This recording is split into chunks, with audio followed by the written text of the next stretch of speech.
Kuvayo igice ca 29 ivyagezwe vyo kurobanura abaherezi.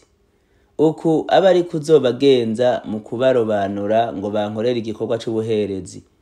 Wabire imasa y'umukangara n'imfizi z'intama zibiri zitagira agasembwa, n'imitima itambiwe n'udutsima tutambiwe twacumbanywe n'amavuta ya elayo, n'utundi dutsima tutambiwe nyene tubehuye dususweko amavuta ya elayo. Uyicumvye mw'ifu y'ingano igogoretse, uyishire mu ndumane imwe uyidanane na ya masa na za mfizi z'intama zompi. Kandi Aroni n'abana biwe uzubazane ku muryango w'ihema ry'ibonaniro ubuhagirireho. Wabire ya myambaro uheze wambike Aroni ya kanzo na wa mwinjiro wo kwambarirwako efodi. Umwambike na efodi nyene na wa mufuko wo kwambagwa mu gikiriza, umukenyeze na wa musipi wa efodi ujishwe n'abahinga. Umwambike na ca gitambara mu mutwe, ugishireko na ca gitsibo cera. Maze wabire amavuta yo kurobanuza abahanga ibango, uyamusuke mu mutwe uyamurobanuze. Uheze uzane n'abana biwe ubambike ya makanzo. Aroni n'abana biwe ubakenyeze imikanda, ubambike na twa dukofero, maze bazoba begukiye ubuherezi, kibe icagezwe c'intahava. Ushikirize Aroni n'abana biwe iryo bango. Uduzane ya masa imbere y'ihema ry'ibonaniro, Aroni n'abana biwe bayirambike ibiganza mu ruhanga. Uyikererere imbere yanje jewe Uhoraho ku muryango w'ihema ry'ibonaniro. Wabire ku maraso y'iyo masa, uyasigishe urutoke ku mahembe y'igicaniro.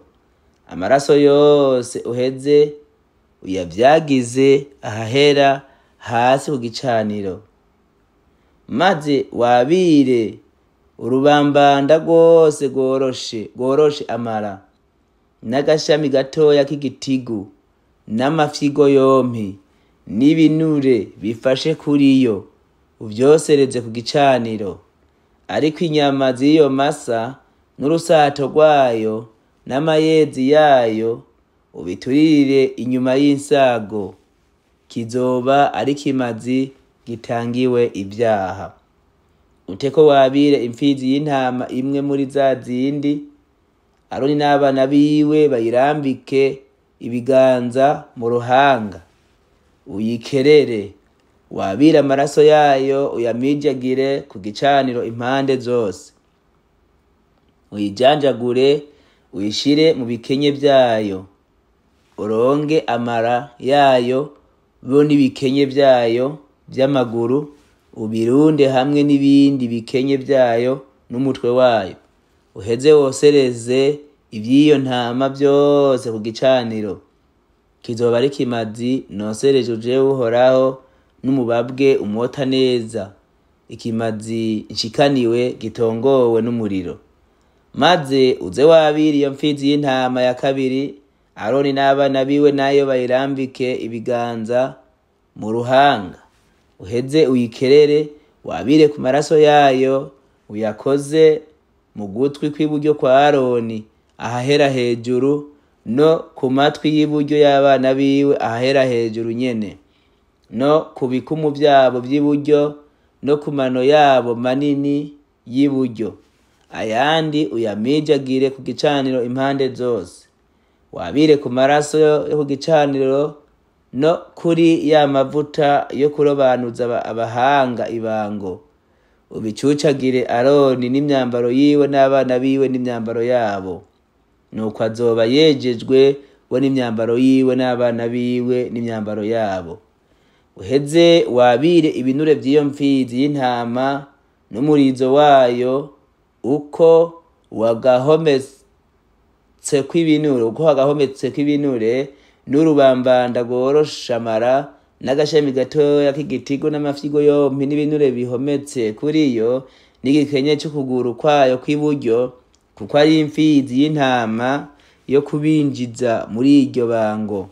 Wabire n'umutsima umwe muri ya yindi, n'agatsima kamwe kacumbanwe n'amavuta ya elayo, n'akandi kamwe kabehuye, uyikuye muri ya ndomane y'imitsima itambiwe izoba iteretse imbere yanje.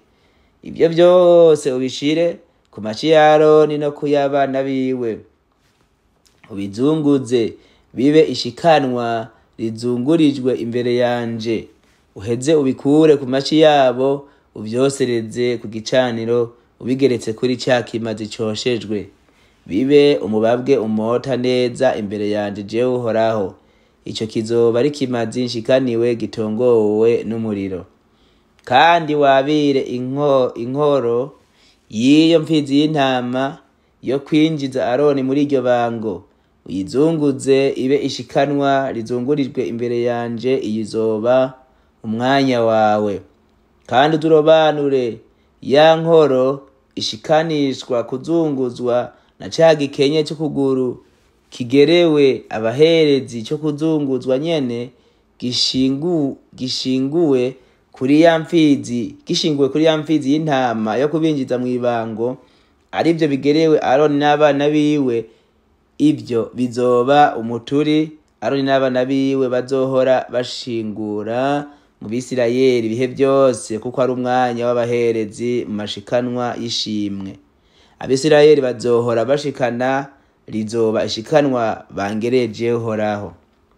Kandi imyambaro yejejwe ya Aroni izoba n'iy'abana biwe bazomusubirira mu gishingo, baze bayambare mu gihe basukwa kw'amavuta yo kubarobanura mu gushikirizwa iryo bango.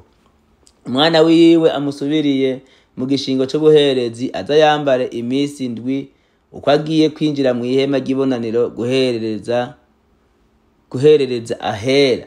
Kandi wabire ibya ya mfizi y'intama yo kubinjiza muri iryo bango, uteke inyama zayo ahantu hejejwe. Aroni n'abana biwe bazirishe ya mitsima yo mu ndumane, babirire ku muryango w'ihema ry'ibonaniro, babirye ari byatanzwe kubabera impongano, ngo binjizwe muri iryo bango bezwe. Ariko utari umuherezi ntaza biryeko, kuko ari vyera.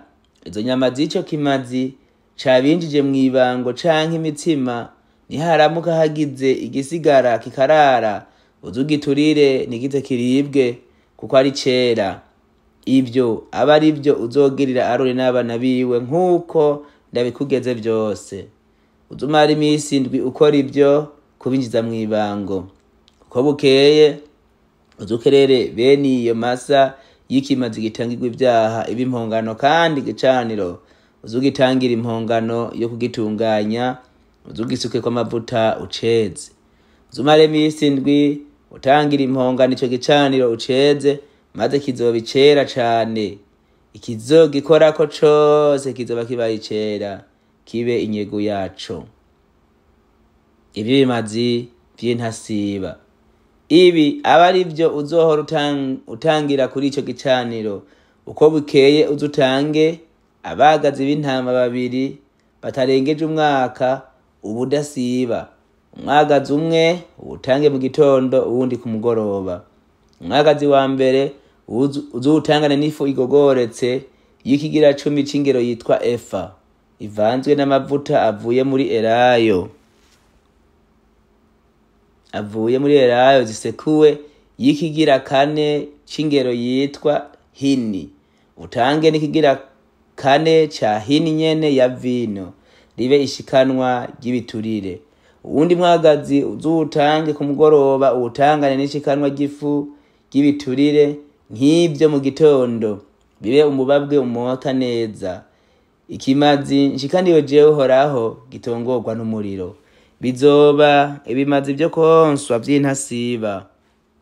Uko ibihe by'urungano rwanyu bizogenda bikurikirana, bitangirwa ku muryango w'ihema ry'ibonaniro imbere yanje. Aho niho nzohora mbonanira namwe, niho nzoyagira namwe. Aho niho nzobonanira n'Abisirayeli, kandi iryo hema rizokwezwa n'ubwiza bwanje. nzokweza iryo hema ry'ibonaniro be n'igicaniro, na Aroni n'abana biwe nzobeza kugira ngo bankorere igikorwa c'ubuherezi. Kandi nzoba hagati mu Bisirayeli mba Imana yabo, nabo bazomenya yuko ndi Uhoraho Imana yabo yabakuye mu gihugu ca Egiputa, kugira ngo nze mbe hagati muri bo, ni jewe Uhoraho Imana yabo.